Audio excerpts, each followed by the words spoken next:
ჩვენ ვართ კონკათის მცხოვრებლები. ვართ ისეთ ადგილას ვცხოვრობთ, მოწყვეტილი ვართ სამყაროს ისე ქვია. გზა არ გვაქვს, ჩვენთან არც რაფით ჩამოდის არაფერი. ბავშვები სკოლაში ვერ გადიან, ისეთი ტალახი დგას გზაში. რამდენი მთავრობაც მოვიდა, ყველა გვპირდება გზის გაკეთებას.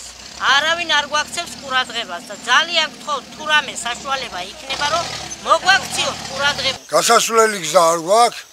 დაგვეხმარებ ვითამ ფული ავკრიბებთ, მაგრამ არაფერი შედეგი არ მეიყვანა. მოშვავდა, გაფუჭდა ნიადაგი და ბავშვი გასასვლელი ვალინგებით გადიან ვაცილებთ, მე მოყვავს კიდე ვალინგებით. ხოდა რაღაც თუ შეიძლება დაგვეხმაროთ. მე კაჭკით ვათრევ პურისკვილის სახში რო ვიყიდო, თუ მაგ იმის შესაძლებლობა რო ვიყიდო, მომაგ კაჭკით. რატო უნდა მევიტანო? კაჭკით როცა მე ავტობუსი და ის პიროვნებას ემსახურება რაფი.